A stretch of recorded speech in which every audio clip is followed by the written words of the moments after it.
welcome back to my channel. If you're new here, hello, my name is Kayla and we're going to talk about some makeup. This is going to be an anti-haul video, but before we get into the video, I do want to remind everybody that I am having a 100th subscriber giveaway. What does that mean? Well, you get to win all of this, yes, all of it, unused products. Some are sample sizes, some are full sizes, and one lucky winner is going to be sent it in the mail as soon as we've reached 100 subscribers. I am pre-filming, so this is actually St. Patrick's Day. This is why I have green on my eyelids. First, we're going to talk about the MAC Cosmetics Lunar New Year collection. So this is a little bit older and a lot of it is already sold out. I really think the packaging is adorable, but holy cow, is there a lot of pink in this collection. It didn't totally scream my name. The packaging was what really enthused me about it, and then I saw some of the prices and I was over it, basically. I was done with it. Next up, we have the Lancome French Temptation collection. So the thing that drew me to this most was the packaging. Surprise, surprise.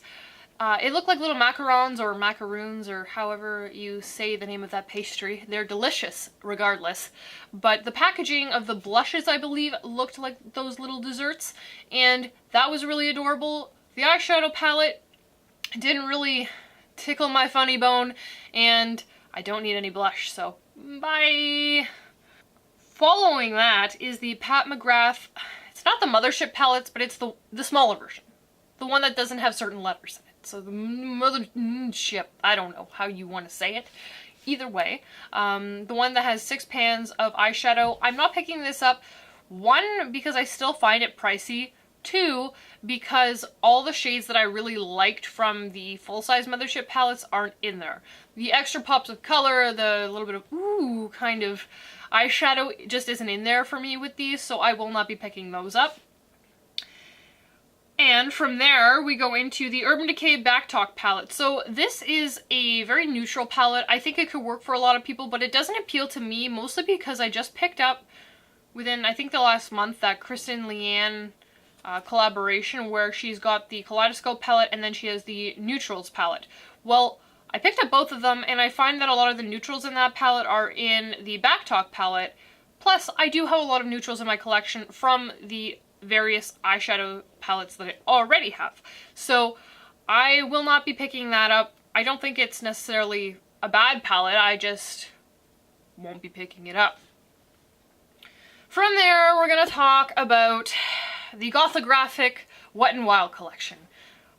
I wanted to like this, and then I watched a bunch of reviews on it. Now, I know you can't judge a product solely based on reviews, but everything that I wanted in that, like some of the, I think it was the eyeglosses or the eyeshadows and then the lipstick, it just didn't perform for anybody that I watched the reviews on, and that was what kind of really drew me to that collection, plus the packaging, because the packaging is on point.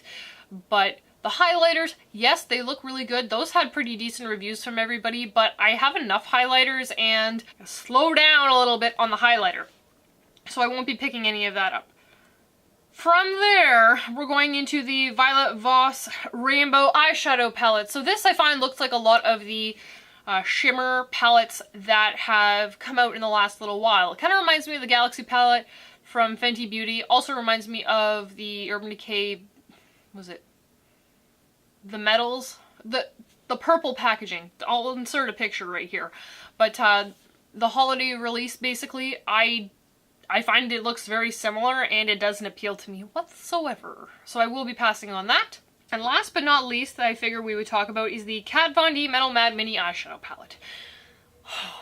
I want the full size. I don't want the mini, I want the full size, which was a holiday release and I cannot get. So I find that for the price point of $56 Canadian, this just doesn't cut it for me. It's not super eye-popping for me, again, just for me. It's kind of underwhelming, to be quite honest, and it's so small for the price, which makes me kind of wonder what the original one was, because if she's charging this much for a small one, what was the larger version costing? I'm gonna have to look that up later. I'm just not gonna buy it. I don't know. Meh. Thank you for watching my video, and that's about it. I will say that Obviously, St. Patrick's Day has passed by the time you've watched this, but hopefully you've had a safe St. Patrick's Day.